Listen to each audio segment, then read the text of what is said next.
Two things I get asked the most often. Number one, I know you're a pro baseball player. Do you miss it? Yes and no, actually. And then secondly, moving into the professional world, you were a pro baseball player.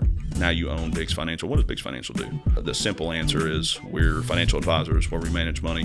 And then we're tax planners, tax strategizers, and tax preparers as well. So in 2025, I hope that you guys understand, like, if you're in this area, Biggs Financial can help you. Even if you're not this area, Biggs Financial can help you from multiple angles, whether that be investments or taxes. And so, The Mark Biggs Show. welcome back to the Mark Biggs Show, everyone. I'm your host, Mark Biggs. Welcome to 2025, first episode. Happy New Year. I hope your New Year is off to a phenomenal start. Hope you've got your goals in place, plans aligned, ready to rock. One of the things that kind of has been a theme of this podcast that I hope you've picked up on is just the inspiration and the motivation to do the things that you want to do, whatever that is, whatever your dreams and goals and aspirations are for your life, whatever that looks like, driving towards those, regardless of what other people think, regardless of what other people's opinions are of what you're doing, how you're doing it.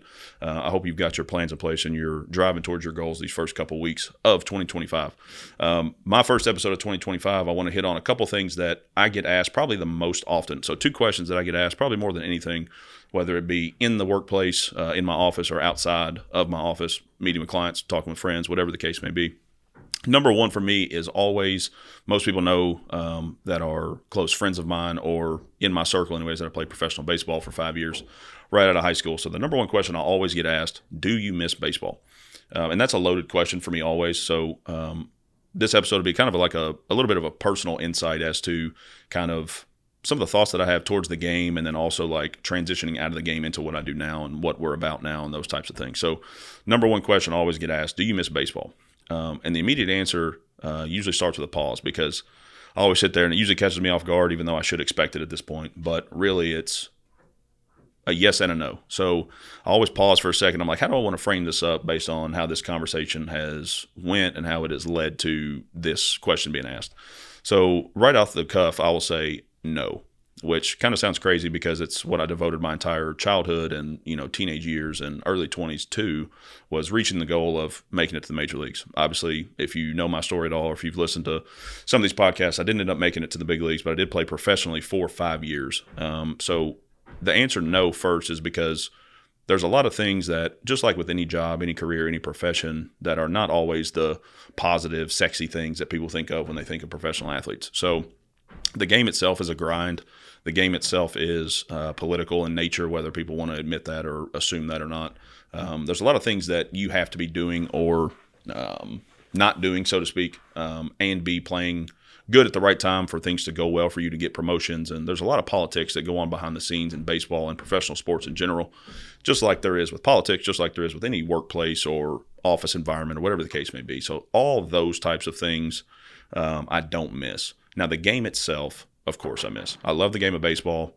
Like I said, I devoted my entire life from a childhood all the way through my teen years and early 20s to making myself the best player that I could be, best teammate I could be, best pitcher I could be once I got into professional baseball. So obviously I love the game itself. So the aspect of having a no and a yes as the answer to that question typically stems from more of the competitive aspect. I'm a competitor by nature. I have an innate desire and drive to want to be great and do things. And when I was playing professional baseball, obviously that drive was ultimately leading towards becoming a professional pitcher in the big leagues. And so obviously the competitive nature that's just kind of in me and still is in me to this day is the part of the answer that's yes. I miss the competition. There's just something about, for me, knowing that I've put the work in behind the scenes, watching, outworking my teammates, outworking my competitors, all those things. And then when you get the ball handed to you as a reliever coming into the middle of a game, whether or not the score is your team's up, your team's down, whatever the case may be, whatever inning it is. Sometimes that's the first inning, the starter can't get out of the first. Sometimes that's the seventh inning in a one-run ball game. The manager hands you the ball and says, go get them. And I'll share a story that when I was in Lansing, last full year playing. My manager was Ken Huckabee, and I loved playing for Ken, and he was a great manager, and he was a former catcher in the big leagues, and so he had a special relationship with the pitchers, just because pitchers and catchers have kind of just a strong relationship and a bond, just because they're the ones that are always working with each other, right? You work as a team collectively, but that pitcher and catcher bond is just different. So Ken had a soft spot, whether he wants to admit it or not, for pitchers, and so he would always hand me the ball, and I'll spare you the language, but he would always say, "Don't screw it up." He would hand me the ball. I'd come in, be just locked in, serious. He'd hand me the ball and say, "Don't screw it up," and then just walk away. So it always kind of like pulled the tension and animosity back just a little bit, whether or not it was a 1-run game or a 7-run game, just to have me take a deep breath, take a step back, and lock in and get ready to pitch. So going back to that, there's just something about knowing all the work that you've put in to get to this point. The manager hands you the ball. The game is in your hands as the pitcher. It starts and stops with you. You toe the rubber. You're looking down, 60 feet, 6 inches away. As a hitter that's, worked his tail off to get to the spot that he's in. He's trying to, make it to the big leagues, make a career out of it for him and his family. And it's just mano y mano. It's man versus man, and can I get you out or not? And so there's just something about that specific thing itself that I truly, truly miss day in and day out, as far as just the competitive aspect of it. And then knowing if I had a good outing, here's the things that I did well, and here's how I can build on that with my flat ground work the next day, throwing with my catch partner the next day. Here's the things that I didn't do well. My curveball, my slider wasn't sharp that night.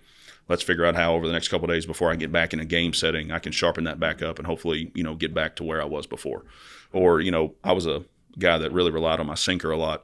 And so if my sinker wasn't moving the right way and I couldn't get it to both sides of the plate, what was I doing from a physical standpoint in my delivery that wasn't allowing me to get to that spot to execute that pitch? So there's just something about that analytical, technical side of it that you go to work day in and day out. And most people look at it as you just throwing a baseball.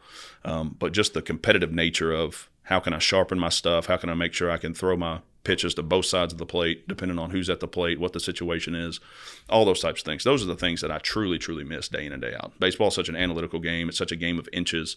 But it's one of those things, too, that just like with any sport, you can't hide from it. If you didn't put in the work, if you're out of shape, if you weren't prepared for that hitter, if you weren't prepared for that at bat, if you weren't prepared for that night, it's going to show, and it's going to reflect in the fact that you got hit around or your stuff just wasn't what it should be that night. All those things, the little intricate details, are the things that I miss the most. And so when people ask me, do you miss baseball? The answer is yes and no, because all the political stuff, I never did well with the front office stuff.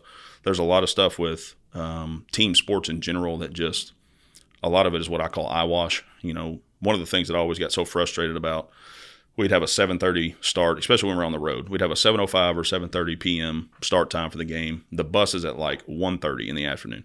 And when you're on the road, anybody that played pro baseball knows when you're on the road, you don't get access to the field because the home team is taking their in and out. They're taking a full BP. They're doing all these different things. And so you really don't get on the field and start stretching until like 3 o'clock, 3:30, sometimes even 5 o'clock. Is when you're taking the BP on the field. So it's just, there's a lot of downtime and dead time where you're just sitting in the locker room doing nothing, which for whatever reason just frustrated the crap out of me. So there's a lot of just little small things about pro baseball that frustrated me that I didn't do well with, that I would push back on, that, probably didn't help my situation at all with the front office when it comes to like who's going to get cut, this guy or that guy, that type of thing. Push back on some things that probably didn't help me in the long run. But that's just the nature of who I am. All the eyewash stuff, I just can't sit back and say nothing about. So those things frustrated me a lot. So it's a loaded question, but I get asked that probably more than anything. Do you miss baseball? And that answer is yes and no for different reasons. But then the second question I get asked most often is, what do you do now? What does, you own a financial firm? What does that mean? What does Biggs Financial do? What does Biggs Financial mean? And so kind of a backstory, coming out of baseball, going into the financial world, as a young man, because at the time I was 23 when I got out of pro baseball, coming into such a serious, I'll say, work environment where you're dealing with people's money and their finances and taxes and stuff, it's a hard, segue to make from somebody that's known you, whether it be for the last few years or your entire life, just as an athlete, just as a pro baseball player, to shift that mindset, especially in a public view, as to now this guy's a finance guy, this guy's a businessman, this guy knows money, he knows how to advise people, he knows how to counsel people with their money and finances and taxes and all those things. That's a hard segue to make that just takes time. And so that was one of the struggles getting into the financial world, is being a young man. Number one, I call it the white hair effect. No offense to any old people out there that do what we do, but there's something about just having that experience and that age and wisdom that people just gravitate towards when it comes to their finances and their money. Whether or not they're good at what they do or not is irrelevant. A lot of times it's just the fact that they've been in the game a long time. They're older, they have experience. Whether or not they're competent in what they do sometimes doesn't even come into play, which is super frustrating. But the white hair effect in finance is a real thing. The older folks that have been around a while, done it for a long time, on those things. There's nothing wrong with leaning on experience, but a lot of times that's what will win people business when you're a young man that's actually, trying to do the right thing for the client, and you can see what the competitor is trying to propose to them, advise them, and you're like, that just doesn't fit for you. That just makes that person the most money. So that was a big struggle, getting the persona to change from this guy's just a professional athlete to now this guy's actually a businessman that knows money, knows finance, knows tax, knows investments, and I can trust him with my money, my finances, those types of things. So that took a while to shift in the public persona, but it was a good thing for me at the time because I was with another firm. So, there was some,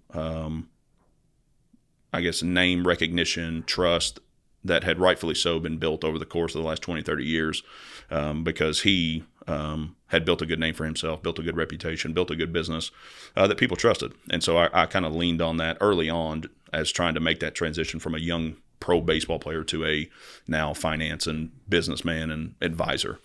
And so starting Biggs Financial, I think was at the right time for me. I always look back and you think, should I have made this move sooner? Should I have made this move later?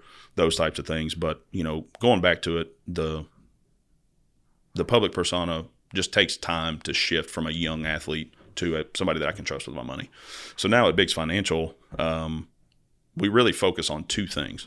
And Biggs Financial is a broad name just because it's financial services. So a lot of people just don't know when they hear that what that even means. So they may not even recognize the services that we provide and what we offer and those types of things. So my business really focuses on two things. Number one, that's financial advising and investment management. And so we will handle people's retirement accounts, their investment accounts, all those types of things, and help advise them on the investments that they should or shouldn't make, and then manage those for them ongoing. And so that looks a lot of different ways for a lot of different people. In the investment world, there's a lot of different products that work for some, work for most, and don't work for any. And so a lot of times what people realize is that when they go to what we call an independent advisor like myself that is not owned by a big box firm like a Morgan Stanley or an Edward Jones or one of these big name brands, is that we have access to a lot of different proprietary type funds and investments that, these big box firms don't have access to. And there's nothing wrong with the big box firms. There's just some added benefits to dealing with an independent advisor.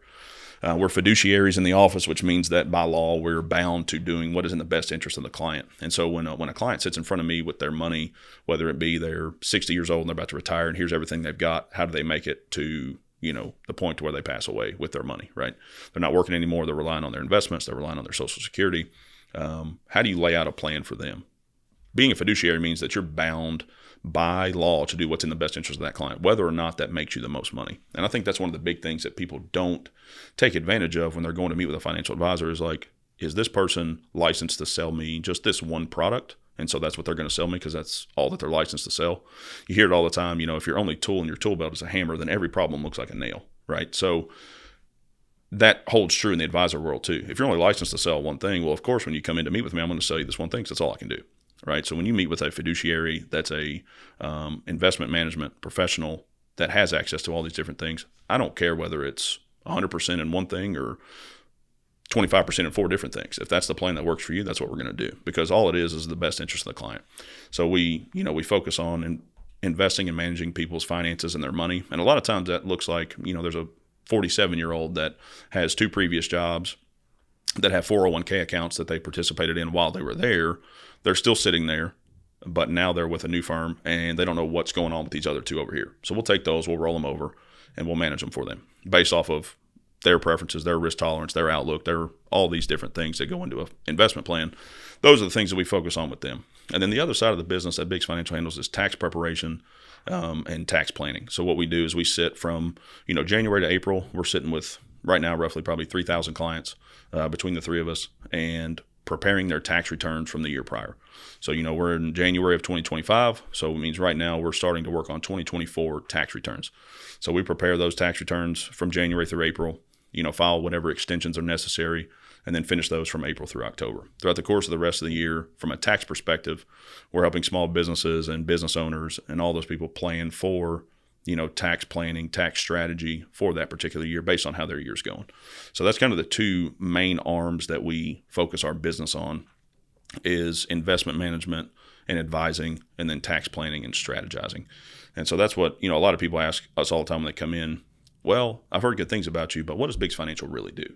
And there's your clear-cut answer. We're financial advisors, and then we're tax accountants as well. So we can really help blend the two together because truly from just a planning standpoint, taxes need to be a part of your investment plan because they're in an inevitable thing in the United States of America. You're going to pay income taxes on the money you make. So how do we incorporate tax with our investment plan is a key thing that I think gets missed with a lot of financial planners and advisors. So that's kind of a unique thing I think about our firm is how we blend the two together because they both matter in each situation. So two things I get asked the most often. Number one, I know you're a pro baseball player. Do you miss it? Yes and no, actually. And then secondly, moving into the professional world, you were a pro baseball player. Now you own Biggs Financial. What does Biggs Financial do? And so that's kind of the simple answer is we're financial advisors where we manage money, and then we're tax planners, tax strategizers, and tax preparers as well. So in 2025, I hope that you guys understand, like if you're in this area, Biggs Financial can help you. Even if you're not this area, Biggs Financial can help you from multiple angles, whether that be investments or taxes. And so those are two questions I get asked all the time. So leading into 25, I want to kind of throw those out on the table just to kind of give you an insight personally of the old baseball player. Yeah, I miss the competition. Don't miss the politics at all. Now being an entrepreneur and a business owner, I've set my own rules. Don't answer to anyone, which is one of my favorite things about being an entrepreneur. And that's kind of what we do at Biggs Financial. So hope that gives you a little bit of insight of me as the person, old baseball player, but then also now as a professional, what I do day in and day out at Biggs Financial. So I hope this message finds you well, serves you well. Hope you're off to a great start in 2025. Be on the lookout for a lot of exciting things to come with this podcast and with our business in 2025. Can't wait to see you soon.